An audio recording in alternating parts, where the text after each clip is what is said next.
As retired and active police officers, we all know that you can buy gear from a lot of different places, especially online. But I want to remind you of the importance of supporting companies that support law enforcement. I don't know of any company that fits that bill more than Goals.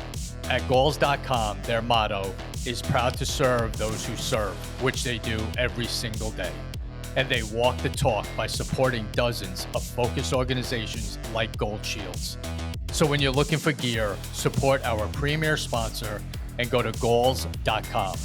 And for our loyal listeners to this show, use the code GOLD15 for 15% off your next purchase until October 31st. Go to goals.com today. Welcome to Gold Shields. Join NYPD veterans Tom Smith and Dan Murphy. With over 50 years of combined experience chasing drug lords, dismantling cartels, and hunting terrorists. Now they pull back the curtain, sharing raw, unfiltered stories from the front lines and the heroes who stood beside them. No topics off limits. This is real. This is true crime. This is Gold Shields.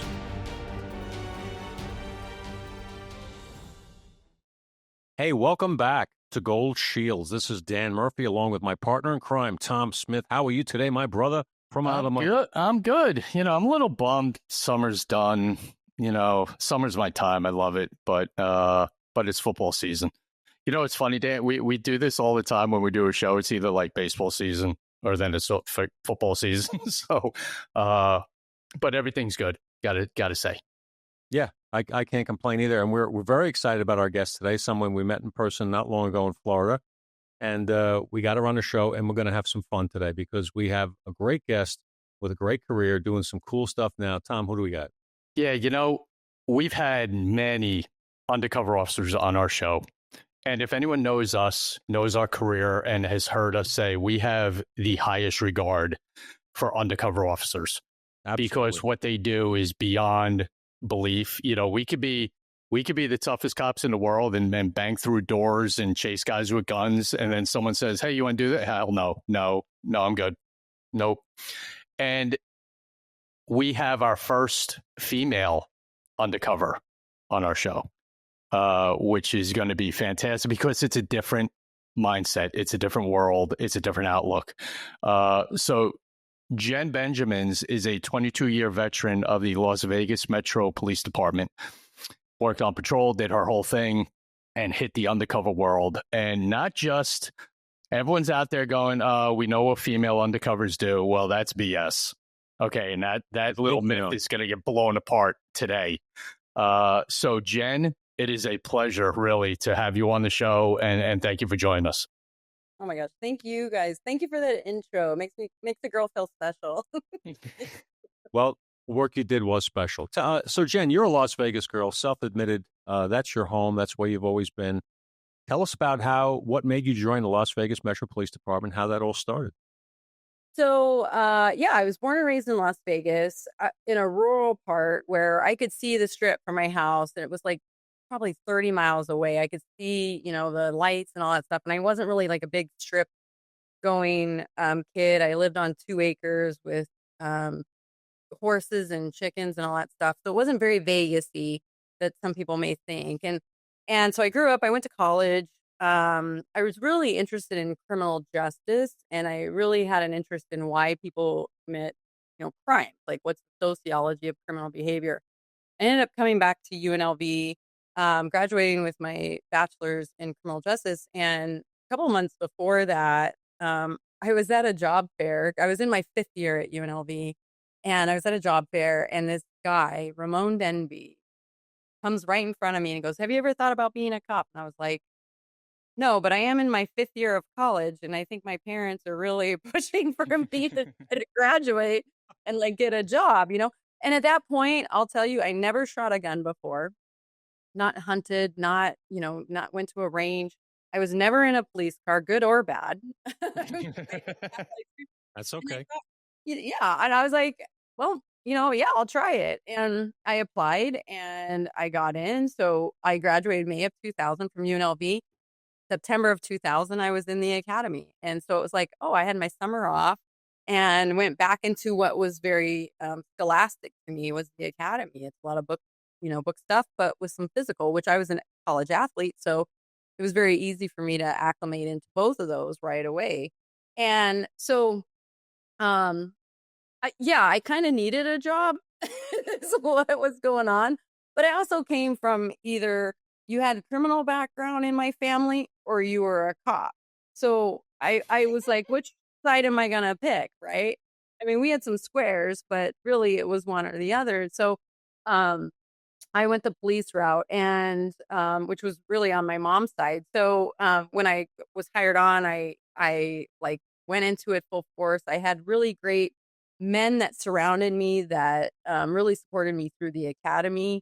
One of my best friends who ended up being my roommate actually came from NYPD, and he was my roommate for about a year until we separated and grew up and got real houses and became adults after the academy. But Joe was great in supporting me in that sense because he came from police. He understood it. I didn't. I came from pretty much a scholastic athletic world.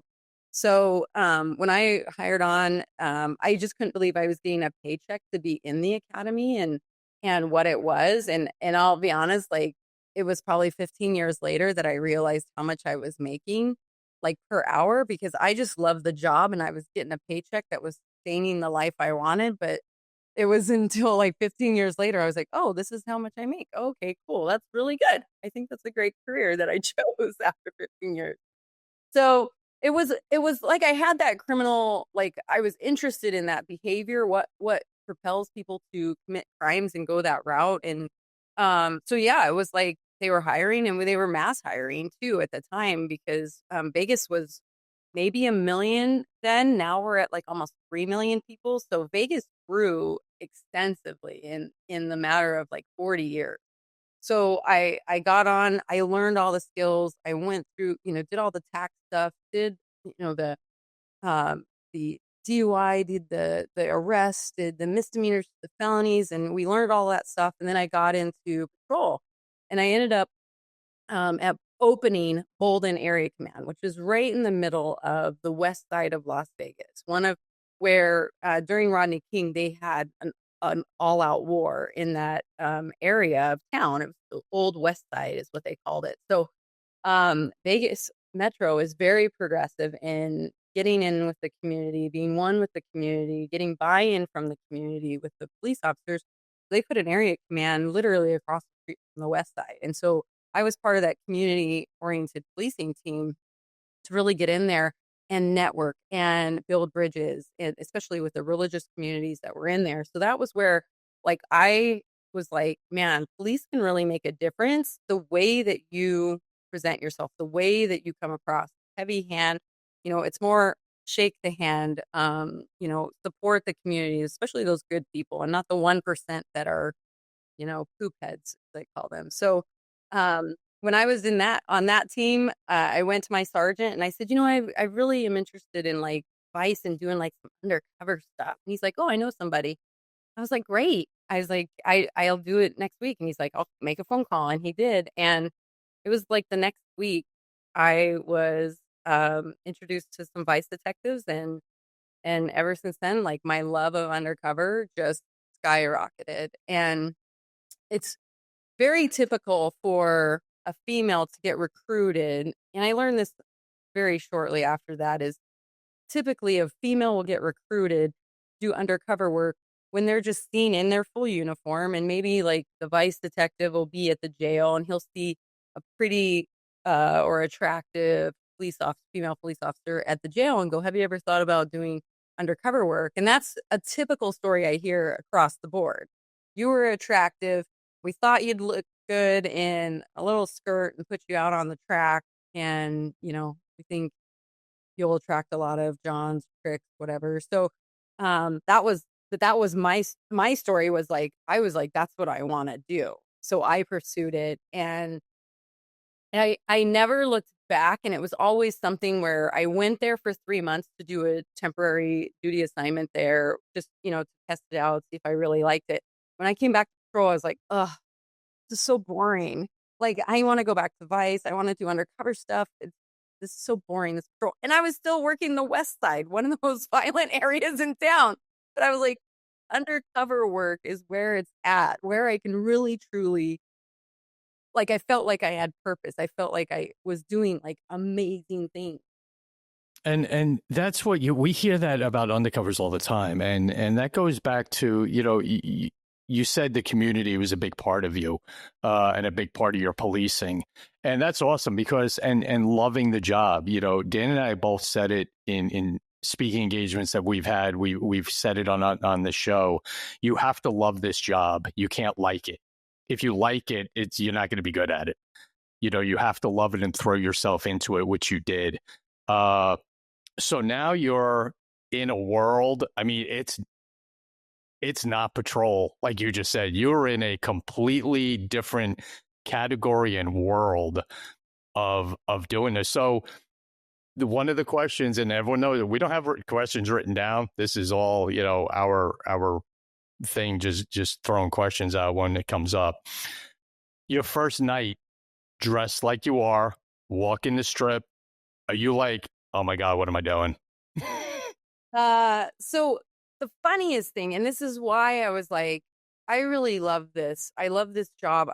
So I loved what I was doing. So to rewind, when I was called to do my first decoy operation, we went to the Vice office. We did a briefing, right? It was very minimal briefing. But what did I know? I didn't know anything better. I didn't know what answers or what questions I was to ask, what was of me, except for dress like this, walk from this point to this point.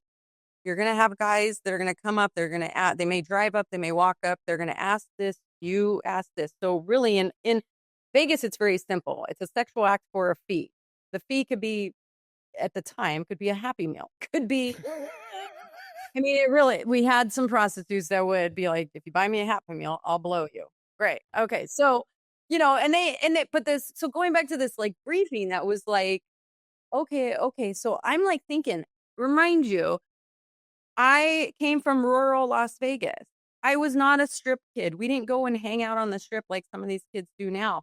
I didn't know really about the prostitution world or like that seediness, because the West Side had its prostitutes. They were mostly crack whores or like women who were working for a drug, not a pimp, right? So they put me out, and I thought, okay, great. Like, put me out. Like, I think I got this. Go from here, give a signal, bust out. Great.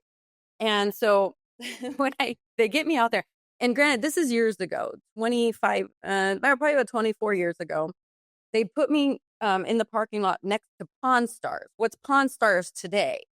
It's not the Pawn Stars that it was years ago. So there was this dirt parking lot next to Pawn Stars, and then next to the dirt lot was called Showgirls, and it was like a peep show where the screen went up and you paid the money, and so people came out of there like hard as a rock, right? So it was beautiful to walk from A to B, and because you're gonna get these guys coming out of there, you're gonna get these poor guys trying to pawn stuff out of Pawn Stars, and so then there's me, and so this parking lot was really great because everybody parked there from both businesses, and if they saw me on the street, they can come in.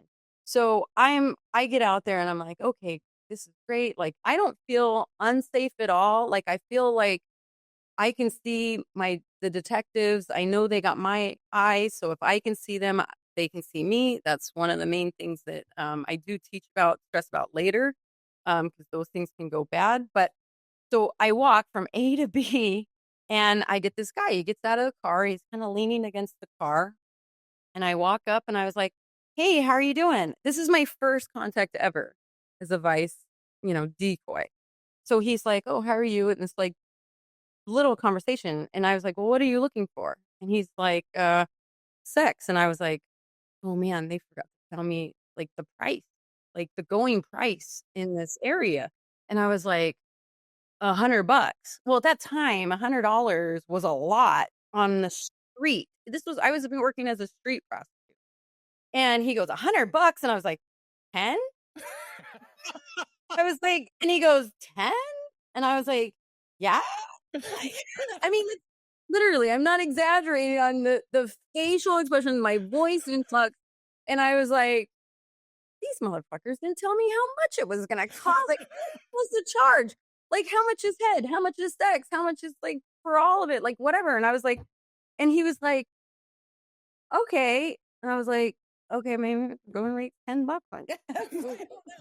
So that was my first ever arrest. And I was like, man, they did not set me up that well, right? Like they didn't set me up that well. And so from that point on, I did do a little more research. And when I got back into my supervisor's car, I was like, okay, what am I charging here? Like this, like I feel like that guy got blown away. I said $100 because I thought I was worth it. apparently was not worth it. Oh my God. Well, yeah. I guess that's got to be a blow to your ego at that point, right? Little I'm bit. worth That's $10. That's That's not the least, though. That's not the least, because I mean, I've there was one time I was walking. We did a hotel, or it was a motel downtown, Eighth and Stewart, and so I love that hotel. I could walk from A to B, and then we would bring the Johns into the hotel and do the bust outs. Great. And this guy I'm walking, and it's broad daylight too. And this is probably slightly, maybe the prices slightly decrease as we go a little further downtown. And he walks by and he goes, "Man, if I had, some money, I would pay for you." I was like, "Okay, that's nice." They said, he keeps walking. He turns around and he goes, "How much do you charge?" I'm like, "Well, what do you want?" And he said, "Well, I just want to have sex." And I was like, "Well, I would charge, at that time, $40." And so, because I learned my prices at that point. And he goes, "Okay." And he turns around, he starts walking again. He turns back with comes back to me and he goes, "Look, this chain right here, this silver chain. I tried to pawn it. It's $150. They'll only give me $1.50." And I was like, okay, so now I'm thinking, sex act for a fee. And so I have to be not exact on what the fee is, but I said, okay, so 150 is what you're valuing that. But they only give you $1.50. I said, okay. So in my mind, I'm thinking, all right, I'm agreeing to sex for $1.50. So it doesn't matter what the fee is at this point. It's just the sexual act for a fee. So I said, all right, let's go. So we arrested him. So I have done it for $1.50. well, not completed it. You have negotiated the transaction for $1.50. I did the arrest for $1.50. You mentioned crack whore before, and it's a derogatory term, of course, or just a realistic term. How many people who were strung out on crack went to the streets to make a living to keep their habits going? But people seem to think that crack whore is the worst job in the world. It's not. It's not. Assistant crack whore is the worst job in the world. Yes. Just I would agree. Yes, I would agree that the assistant to the crack. Yeah, and it's funny because people look at Vice as like that old school pimp with the gators and the Jerry curl. Those guys still exist, and they have their prostitutes. And in the mid 90s towards the 2000s, that there was a big shift in that old school pandering, that old school sex trafficking. And what happened was the gangs, Bloods, Crips, all these gangs started looking at these pimps and going, "Man, you guys aren't getting caught up on cases. No, you're not going to prison. You're making all this money. You're driving these nice cars and all this stuff." And gangsters were what? Selling dope, robbing people, doing gun crimes, whatever, robberies, whatever.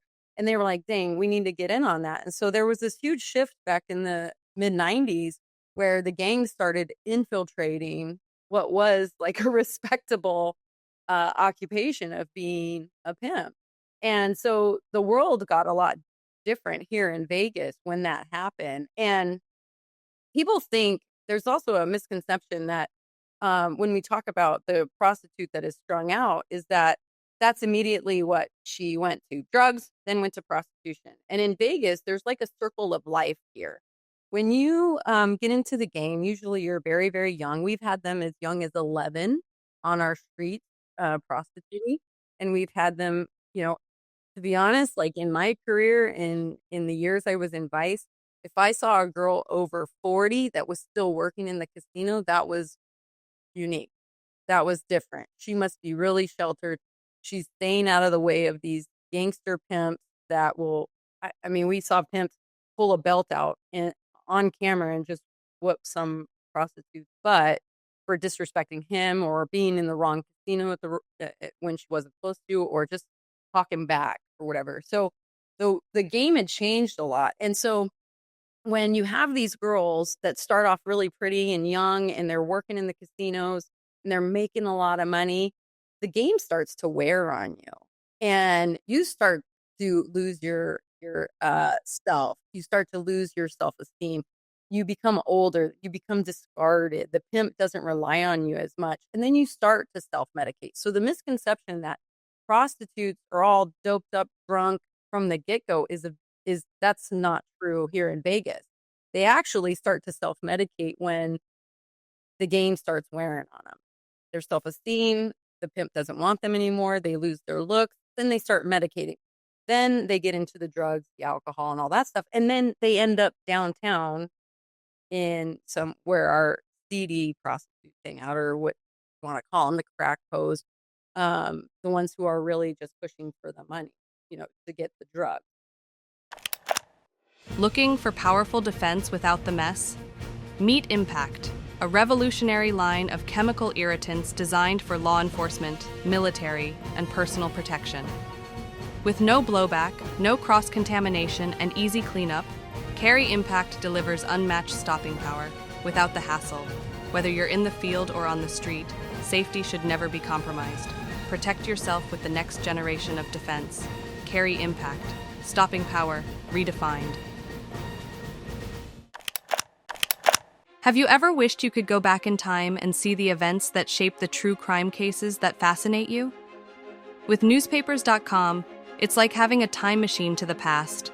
Dive into more than 1 billion newspaper pages from 1690 to 2025 and relive the headlines that shocked entire towns. Explore newspapers from the US, UK, Canada, Australia, and beyond with a simple search. Read the breaking news as it happened, crime scene reports, witness testimonies, and courtroom drama. Explore forgotten clues and see how the media shaped the narrative of infamous cases. But it's not just the major stories. Newspapers.com lets you dig into local mysteries, missing persons reports, and the small-town scandals that history forgot. It's the closest you can get to being there when it all unfolded. So, if you're ready to dig deeper into the crimes that keep you up at night, start your journey today at newspapers.com. Use the code GOLDSHIELDS for an exclusive 20% discount on your subscription. Wow. Now, did you ever get, while you were out there, did you ever get confronted by any of the girls or the pimps because you were in the wrong area, or did they know who you are? No, they never. I was my pride comes from never being made. And in the undercover world, we say never being made as a police officer or a detective or an undercover cop. So that's where I was like, I took pride in never being made. And one of the things that, and I give thanks to Don Hoyer, who was my first sergeant when I went up there permanently. He was like, look, we're going to put you out there, and not just as a decoy for Johns, we're going to put you out there to get pimps. And so that became one of my jobs. And it's very easy. And again, people don't see some of the stuff that goes on the strip, but I can be put out at Flamingo dressed as a prostitute, acting like a prostitute, and run into a pimp every single shift, every day, every time I went out there, who then panders me, talks me into becoming one of his prostitutes, and then we get felony arrest. And it literally doesn't have to be according a long-term thing. I can get a pimp in 15 minutes, depending on how open and transparent he is about what he can provide me as a working prostitute. As a pimp, what can he do? And it's very easy. The statute out here is to encourage and entice someone to become a prostitute by whatever it is that they sell me. Provide me protection, provide me even condoms, provide me another girl to work with. Which was always a good thing. And if I can meet that girl too, great. Then we have a whole conspiracy going on. So I would try to, get that as much as I can, as much conversation as I can, because vice and soliciting and pandering, those are crimes of conversation when it comes to like an undercover, as far as vice in Las Vegas goes. So when you're out in the street, one of the things that any experienced cop that works in an urban area, cop and detective knows, certain people who are out in the street are eyes and ears. And you guys are out there late at night in these rundown, as you call them, seedy sections of Las Vegas or of any city. You guys see and hear a lot. Cops know, I need to know what happened last night. This is where the hookers were. They know it. The streetwalkers know it. They've heard it. The talk goes around. Did you see a lot of that kind of stuff, like things happening or information coming your way through just being out there with them? For sure. And I teach this, that look, prostitutes can be really good informants. They'll tell you everything about everybody else's business, but they will not disclose what they have going on. They won't disclose their pimp. They won't disclose anything that's going on or anything that they've done. But they know everything that's going on. And especially now with social media and Snapchat and TikTok, like we're getting prostitutes getting into big fights on the strip, and it's very easy for us to get into their Snapchat and figure out who the fight was from, what prostitute was fighting another prostitute for whatever reason, or pimp on pimp violence. Like they can tell you, like, look, I know who did this shooting, just like in the gang culture, because of that infiltration I talked about earlier. So yeah, they know a lot of stuff. They know who's selling. They know who's perpetrating, who's robbing the 7-Eleven. They know if they're in that environment for a long time. It's kind of like it's like a network. It's like, we call it the Hovine. Like the Hovine is like, you just like, they know everything about everything, but they will not be victims of them to themselves, and they won't, that's just a no. That's just a line they're not going to cross. But man, they know a lot of stuff. They can tell you. Yeah, Dan, it was a great question and a great answer, because my dad was an NYPD detective and worked the 50s, 60s, and 70s in New York. And then I got on in 1990. And one of the very first things he told me is, if there's anyone in the neighborhood you become friends with, it's the kids and the hookers, because both of them know everything. And he told me that in 1990, and here we are in 2025, and you're saying the same thing. It's just so true. They know everything that goes on. But all that at some point is what it is, Jen. And then do you step up and start doing like bigger cases, or change from being a prostitute to other undercover operations that you get asked to be involved in? Yeah. I did Vice, and Vice, like, to me, if you can do Vice operations as a female, especially, like you're pretty much game for a lot of things, because if you can enter this world, this subculture of our community, of this like lifestyle of like, you guys can hear me talk. It's not like I'm proper and, pristine and demure, but that, it takes a little different of a mentality, a different person, different personality to really get into this work. And so when Narcotics would start calling me and be like, hey, if you can do Vice stuff, you can get into a lot of narcotics, because really it's about buying and selling, right? That's what prostitution's about. That's what narcotics is about. And it's about building relationships, right? Putting people at ease. When you have a female undercover, man, that could be a total game changer for any case, even if it's like a biker case, infiltration case. You got a girl on your arm who's smart, who's quick to think. And I was always taught by, I was in a biker infiltration case back in the early 2011 and 12. And I was like, hey, I'm not arm candy. I like bring a lot to the table. Like I can think, I can relationship with people. I can put people at ease. And so that's what made me a good undercover, was not just to be like the pretty face on the big UC's arm. It was like, what else can I see? And one of the big things, with sex, it's sex, drugs, rock and roll, right? That's really what a lot of undercover work is about, sex and drugs. So it's very easy for me to go into somewhere and just like acclimate in that. So they started using me a lot for narcotics because I can put people at ease. I mean, during around that time, about 2010, we started getting legalization of medical marijuana, and we had people that were clearly giving out scripts for anybody. I mean, I could say I have, fucking cataracts, and they'll be like, okay, here's your script for marijuana. We went into, I worked with narcotics because it's always good to go in with two people. I'm not saying two people is like the ultimate thing. But if you go in with a female and a male, it puts people a lot at ease, right? Because we're let's face it, we're 13% of the LEO population. It's going to be, we just throw people off. So we went into this doctor's office who was writing scripts for everything. I mean, this doctor's office was packed.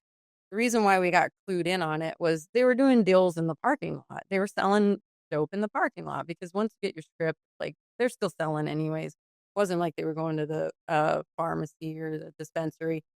So we went in there and man, this place was packed. And I was like, okay, I was just really just to observe, tell the exterior what's going on.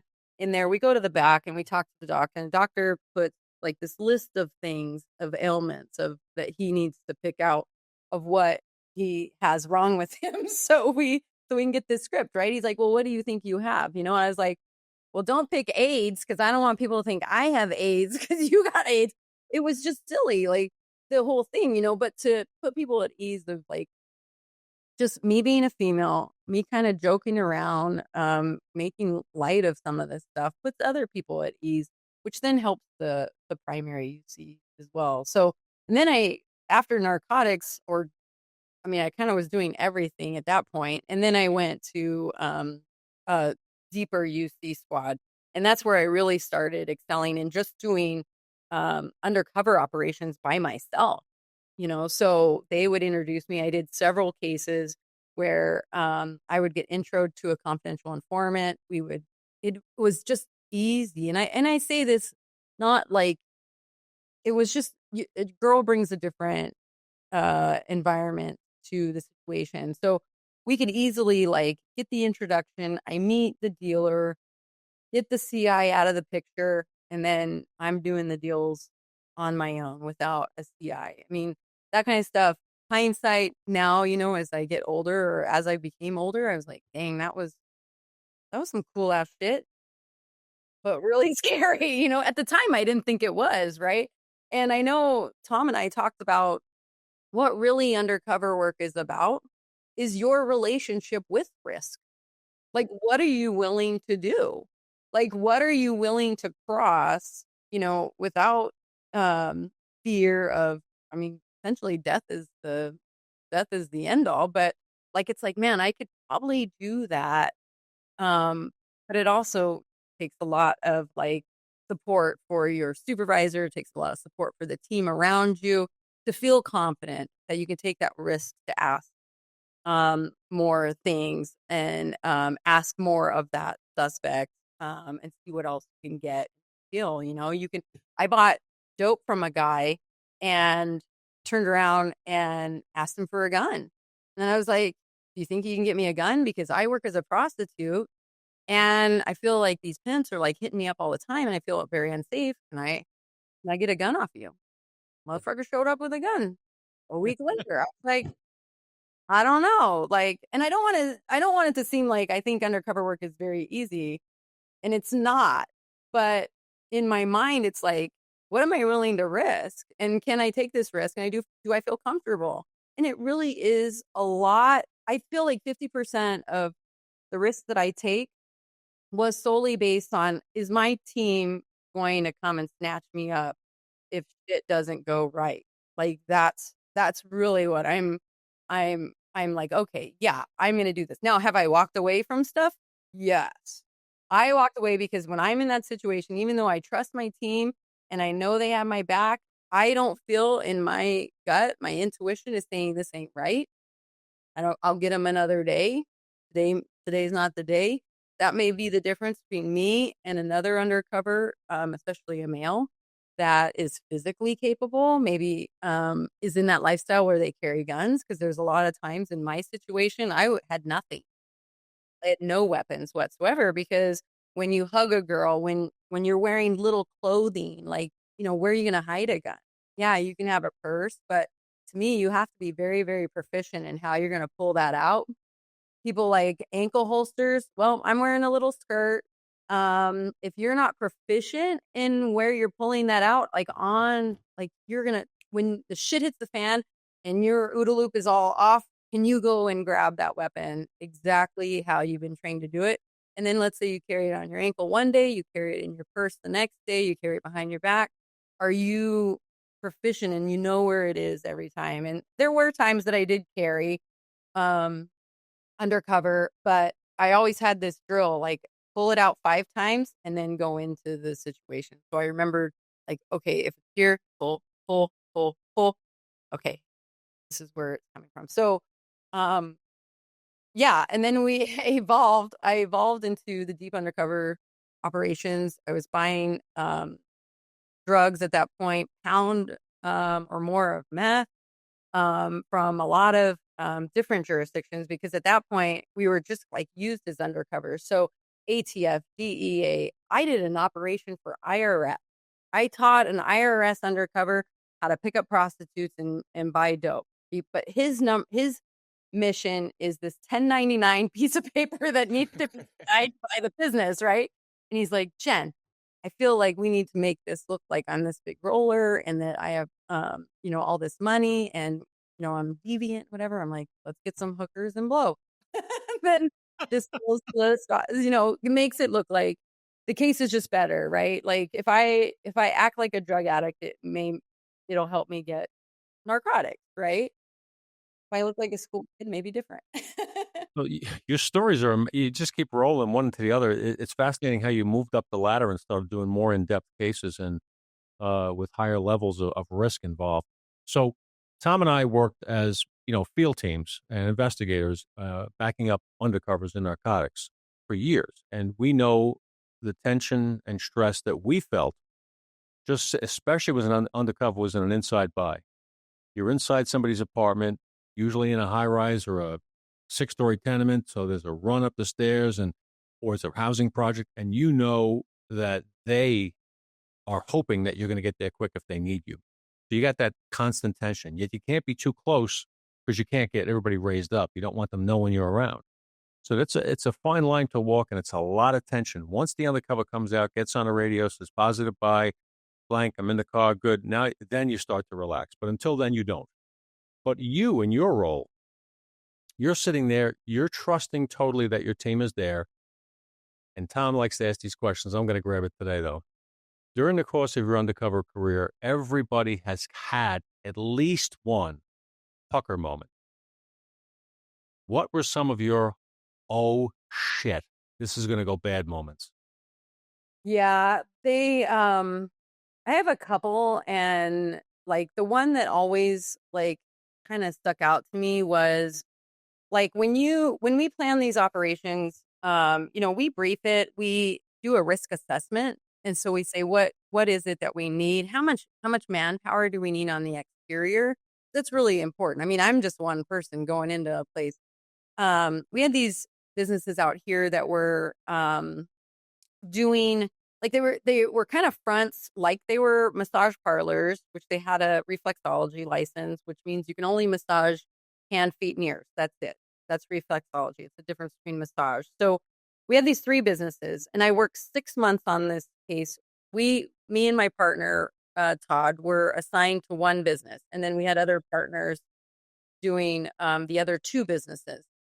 And so we're watching this business, and the MO with these 3 particular companies were taxi cab drivers were like, hey, do you want a prostitute? I can take you somewhere.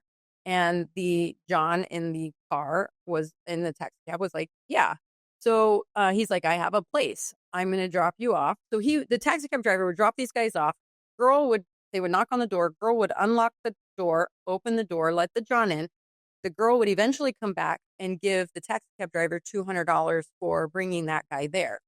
then the guy would come in and they'd be in like what looked like a massage room, and it would kind of get work up to the point of like making them believe that they were going to get a sexual act, but there was like an upsell thing that was going on. So it'd be like massage. Okay, if you'd like more, it's going to be another $400. But the sex acts really never got verbally stated all of the time. So the guy would be like, yeah. So he'd pull out $400. She'd do a little more and go, okay, would you like a little more? And he'd say, yeah. So there was a point that we got some victims. Okay. You could see how we call victims when they're there to go commit another crime, right? So we had some victims that had anywhere from $1,000 to $2,500 upsell. And then Bubba comes from back and goes, prostitution's illegal. Get the fuck out of my business. And so they would leave. And who's going to call the cops, right? Those $2,500 guys who are really like, hey, wait, I went in here to get a prostitution act. And they took $2,500 of my money. And that's how we found some of these businesses. And we found 3 of them. So we had sat up on surveillance and we took all these taxi cab drivers' numbers, the time, date, stamp. They're supposed to keep impeccable logs. We have taxi cab authority out here. They're the ones who monitor those things. So we were like, okay, well, how can we get into this business? And at the time, I was not on the DPUC squad. I was on a squad called Special Investigation Section that did regulated and privileged license. We enforced a lot of the codes that came to that. It also encompassed some undercover work, going into these businesses to see if they're working as they're supposed to. So we're like, how can we get in there? I happened to find on Craigslist a help wanted ad for that particular one that I was in charge of, that me and my partner had. That was our case. So I said, okay, well, let's think about this. If I go into that business, the door is going to be locked. We know that they have an idea of, there's sexual acts. There could be going on. It could not be going on. We didn't have 100% info, but we knew there was Bubba in the back. We had security in the back. And what was going to go on if I were to go and apply for a job and see where that went? And we know they locked the door, which is always a bad thing, right? So business, locked door, unknown situations, big Bubba in the back. So there was 3 of them. And I said, okay, well, let's try this. This will get me into this store, this job opening. And then there's 2 other businesses and who operated the very same way. So we talked about it and we said, okay, I think we need SWAT as our exterior, like our eye. They were our primary eye when I went into that business because they got all the tools. I love SWAT. They're going to fuck shit up if I get hurt, right? Like they are going to come in like my saviors. That's right. Right? I trust them. And it's not that I didn't trust my team, but we were just like, fuck, we don't know what's going to happen. If you go in there, they test the merchandise to make sure that you're okay. Maybe there's drugs, but really we looked at it like almost like a pandering sex trafficking kind of situation. And a lot of times pimps will test drive, test the merchandise, right? So we're like, okay, so then luckily I had common sense in me and go, I need my own arm candy to go in there because if there's 2 of us, at least we're fighting for our lives. She could carry, she'll have her purse, and also be able to convey to the team outside what's going on. Like, okay, she's talking to somebody. Okay, she went to the back, the room to the left, door closed, whatever it was, right? So I had my own little arm candy. So the first one we went into went great. I went in there, I applied. I said, hey, I saw the Craigslist ad, was looking for a job. Just so you know, I didn't get hired. A younger girl ended up getting hired. That's okay. I'm still I took it personally later on. But then we went to the second business. And the second business was this all 2-story building. We didn't know if it was upstairs or downstairs. Like it was really hard to get what was inside and what we were dealing with. So the second business, I had SWAT. And I remember going in there. I remember I told you guys that if I could see my surveillance, I felt better. I felt better. If I could see you, you could see me, right? So I was like, wow, he's right there. And it was like the big trucks that SWAT carries, the big F-150s with the camper shell over it. So I was like, I knew these guys were going to get me, So me and my partner go in. She's texting. I'm like trying to apply. It's like, oh, no, I heard this taxi cab driver said that, you guys have really good thing coming in here, and I really think I could do that. She's like, okay, well, give me your name and number, and I'll hit you up. And I was like, okay, great.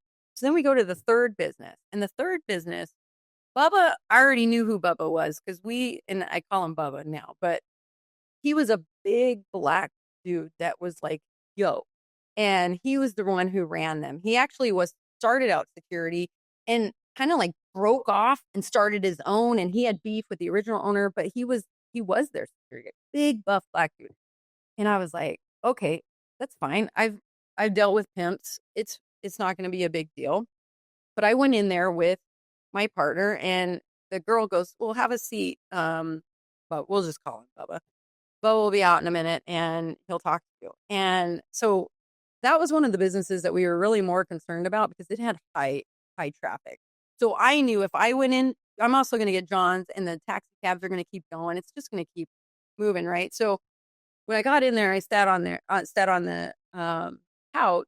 Bubba comes in, and Bubba starts grilling me, and he's yelling at me. He's like, "How the fuck did you find out about this? How the fuck did you come in here? Why the fuck? Who told you to come in here?" Da, da, da, da. And I'm just like, my butt did pucker. But as a UC, you can't physically show that your butt is puckering, right? You can't break under this like tension, especially if somebody's coming. I just had to stay stoic. I was like, hey, Nancy, this taxi cab driver that I went home with one time, she just told me about this business and said, hey, you're really cute. You should try this job. Like, they make a lot of money. I get $200. And I named the lady, and I named her because we had issued her a citation for not keeping that stop that she did a couple times on her log.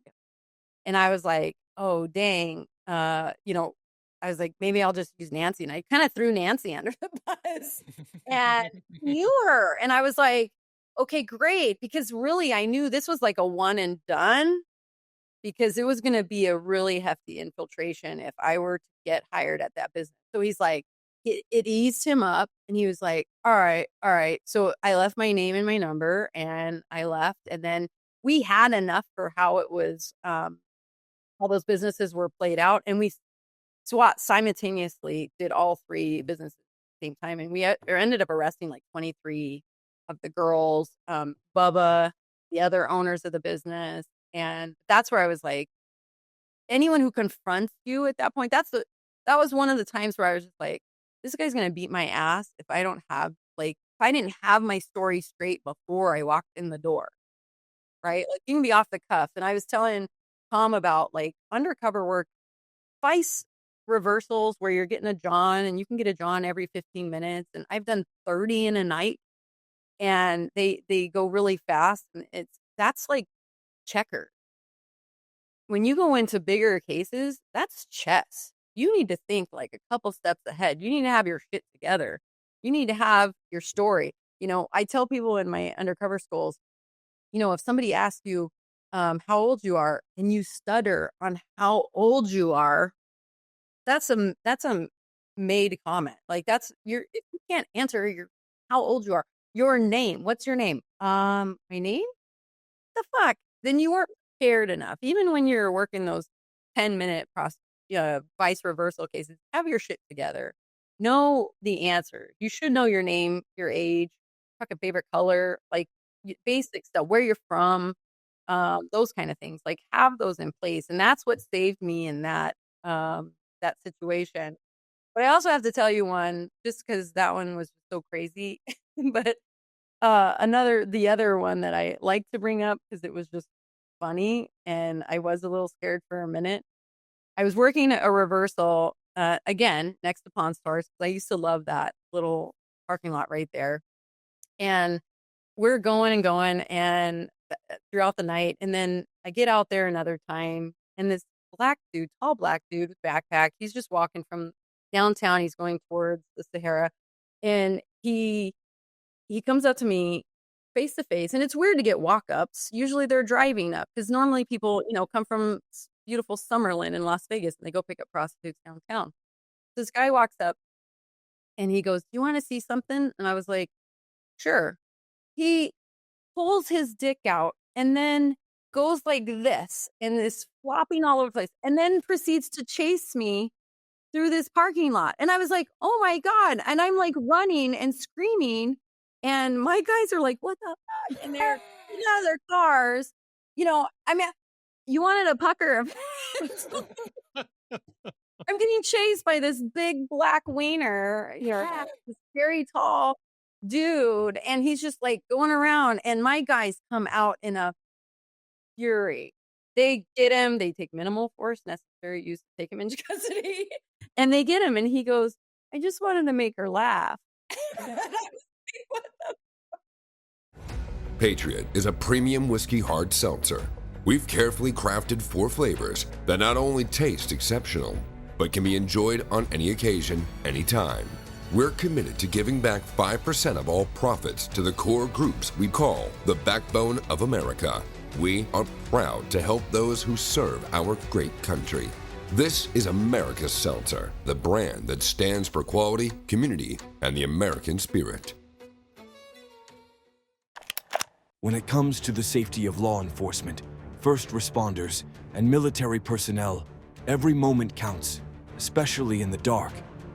Streamlight provides the reliable, high-performance lighting solutions that these heroes trust in the most dangerous situations, whether it's a car stop, navigating dark alleyways, or exploring abandoned buildings.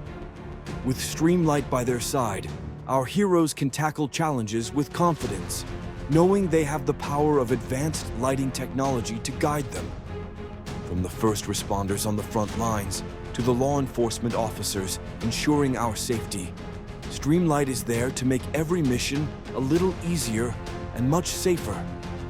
Join us in supporting those who protect us. Visit Streamlight.com to discover how you can be part of the team keeping our heroes safe. Because when they shine, we all shine. Welcome to the world of undercovers and police work. Before I get to my next question, I just real quick want to thank our lovely sponsors. Goals.com is our premier sponsor. Tacticalgear.com. Please go on their website and use our promo code GOLD15.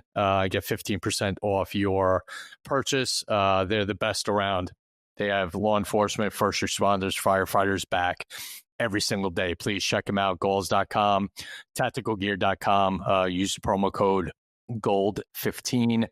15% off your orders. They're a big part of our show, and we thank them every week for what they do for us.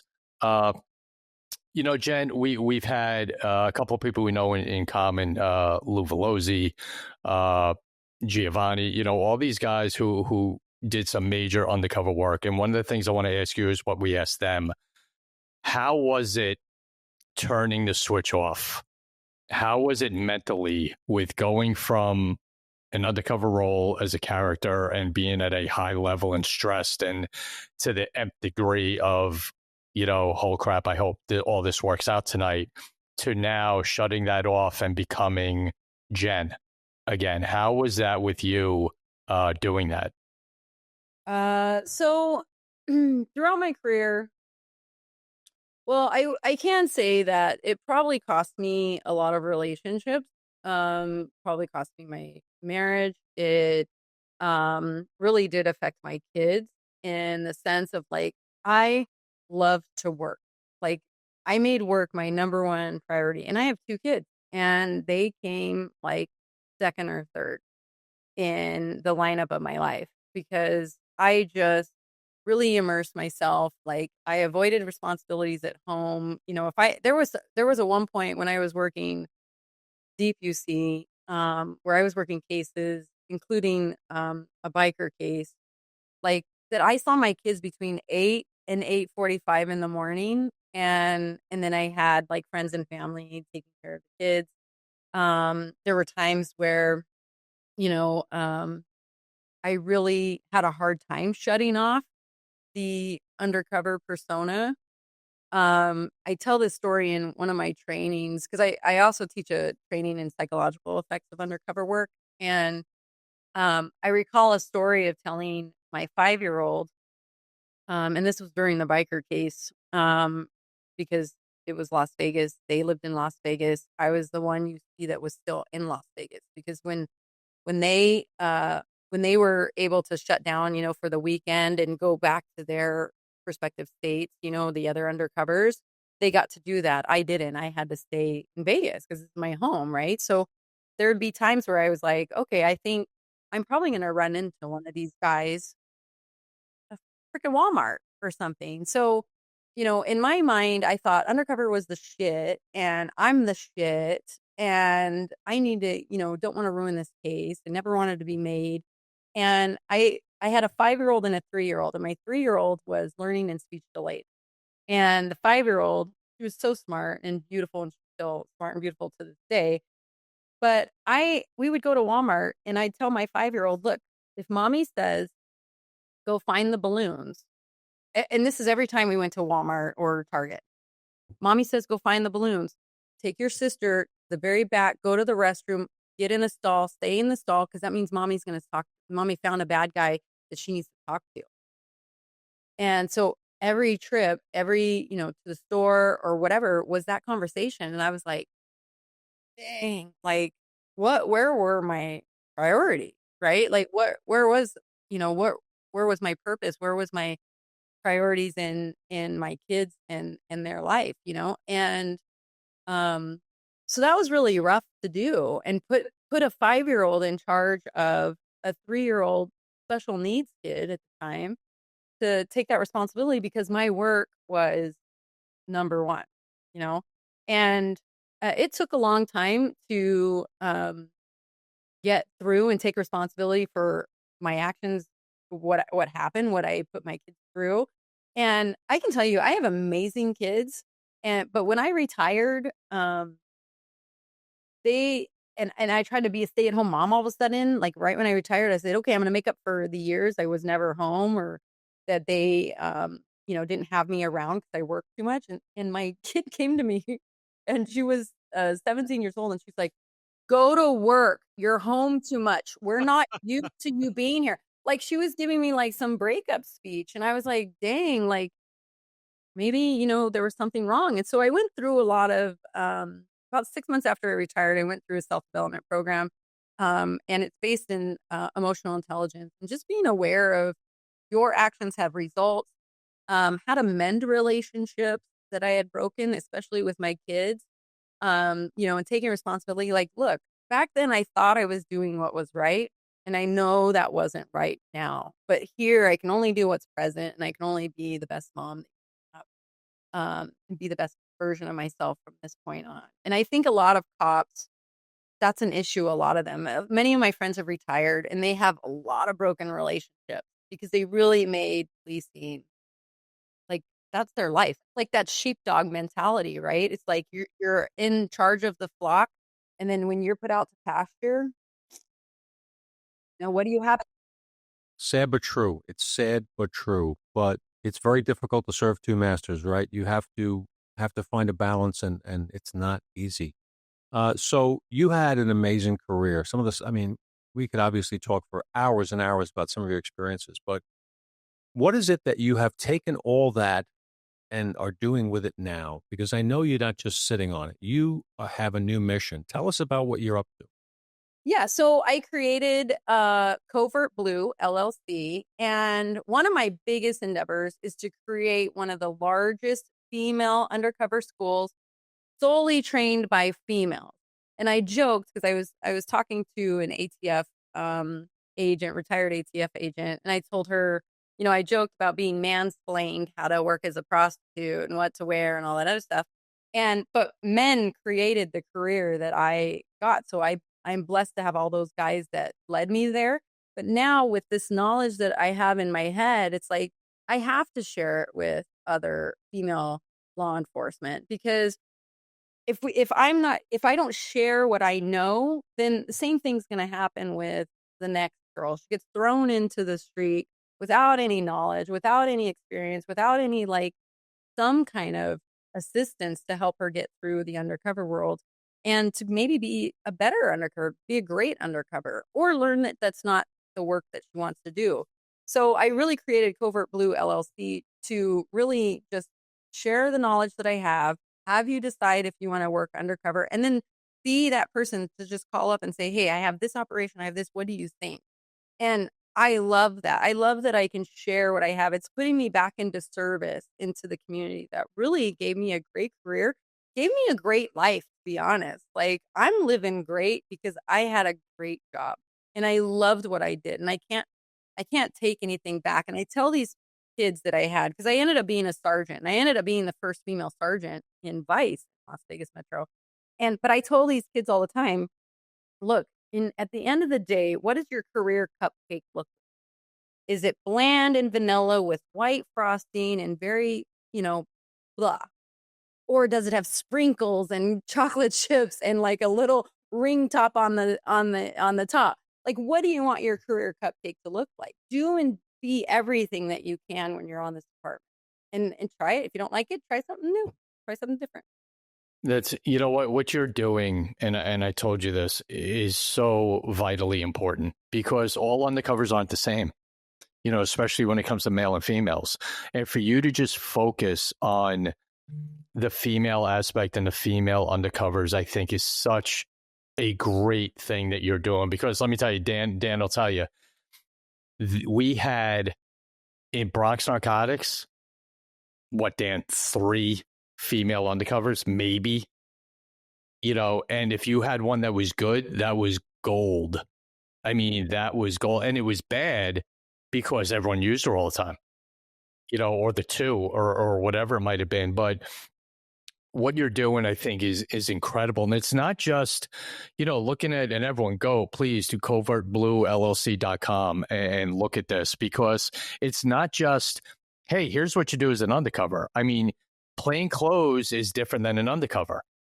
Investigating a sex crime, ring is different than narcotics, and you're breaking it down absolutely perfectly into how it should be done. I mean, there should be a male part of this because it's the same thing with males, but you taking it on the female aspect, I think, is so great and so needed. Thank you. I want people to have the best career they can, and I want them to be safe, and I want them to do, just enjoy their life, enjoy their career. It's becoming a job now. People are getting in 5 years, they go out and they leave. It's like, make it a career so you can get, that big paycheck after you're retired and chill, hang out, do podcasts. None of us go into it to get rich, but it'd be nice to be able to support yourself for putting so much of yourself into something for others, And you clearly have done that throughout your career, and you probably have no idea how many lives you've impacted in a positive way. We don't know. Most of us don't know, and I'm sure you don't know either, but I'm thrilled to see that you're taking what you've learned and sharing it for the benefit of others, so that way the profession can move on in a safer way and still get this very dangerous yet necessary work done, the kind of stuff that you did. Amazing career, Jenn. It's been such a pleasure having you on. We can't wait to watch the next steps for the things that you get involved in, because they're going to be fun. Thank you so much. Thank you guys so much for having me. And life happens. I'm so glad I ran into you guys. Yeah. Because God puts things in place where it needs to be at the right time and the right. Absolutely. Absolutely. Oh, yeah. No, absolutely. So just, you got covertbluellc.com. Where else can people get you and find you? You can find me on LinkedIn. I also have an Instagram. The LinkedIn will be under Jenn Benjamins. The Instagram is under Covert Blue LLC. And just hit me up if you have any questions. Like, I give advice, anything like that needs. If you got questions, I just want to give back. Yep. Well, all that information is going to be on the description of the show and in the show notes on YouTube and all that, to make sure people know about you and reach out to you. And departments, everyone out there who are chiefs and captains and all that, who listen to our show, who run undercover operations so far, reach out to Jenn. All right. And get her involved, because like you said, Jenn, the safety of officers and them going home at night, whether you're on patrol or undercovers, is the number one goal, and you're helping them out. Great job. And echoing Dan, it was great to have you on.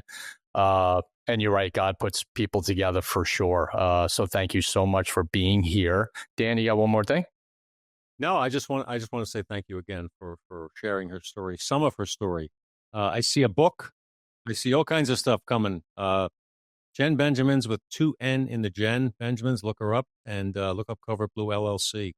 We will stay in touch with you. We'll probably have you on again because we know that we only scratch the surface on some of the stuff. Las Vegas is a crazy city, and you were in the middle of it in undercover capacity. So your stories, we want to hear more. We will. Thank you, guys. No doubt. And this is a perfect time that we do in the show to say a prayer and keep all our law enforcement officers in your prayers and their families, their patrol, undercovers, sergeants, SWAT guys, all that. Please keep them all in your prayers because they need it. They do a thankless job, and they just do it because they love it, and they want to help everybody out. So please keep them in your prayers, as well as our military vets who also volunteer to keep us safe and keep this country safe. Pray for them. And always check us out on thegoldshieldsshow.com, youtube.com/@goldshields, and on every audio channel you could think of, Instagram @The Gold Shield Show, all the good social media platforms. And we can't thank you enough for being part of us, part of our world, and keeping us going so we continue to have great guests like Jenn Benjamins on our show.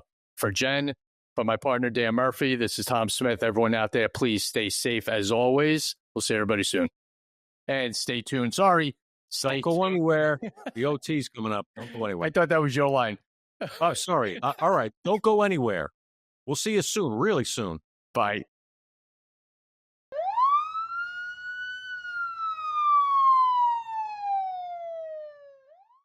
As promised, here we are back again. You didn't get rid of us that quick. Welcome to the OT, the overtime. Tom, cops love overtime, don't we? Cops love overtime, and cops love investigators, detectives love good undercovers because they're gold. They're priceless. Yep, and their stories. Jenn Benjamins is one of those. Her stories that she just shared with us. I mean, we were just chatting about the guy with his, Johnson hanging out, running after. I mean, you can't make that stuff up. That's Vegas. Vegas is crazy.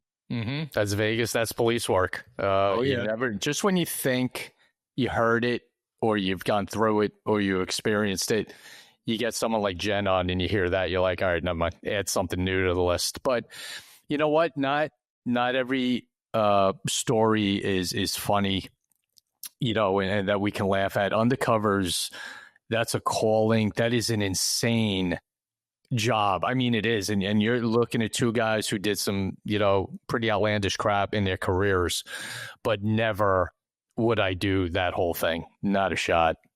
No, my brief entree into it was overseas, and it was nerve-wracking to say the least. To do it on a regular basis, to have to keep your story straight, to the stress of worrying about you, to describe going into stores and saying, I have a code with my little kids, my preschool-aged kids, that if I run into somebody who knows me as, this character, you have to do that. That's a different level of stress you take with you. And we've had all the undercovers on the show talk about it. It is always on your mind that you can run into somebody or you're going to get that call. And if you're any good at it, you mentioned it before, you get used. Everybody, hey, can we buy, you want to do a case with us? And you get really busy and you have to juggle a lot in your head and your life is at stake. Right. And it's the price of being good at what you do, because there's not many. There's undercovers, then there's good undercovers. And the good ones get a lot of cases, which you said, you have to keep a lot in your head with who you are, what you're doing, and who you're dealing with.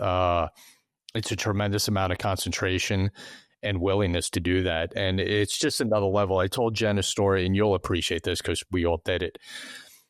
We had in Narcotics, everyone out there, not to Dan, we would have detectives following undercovers, and we used to call them ghosts.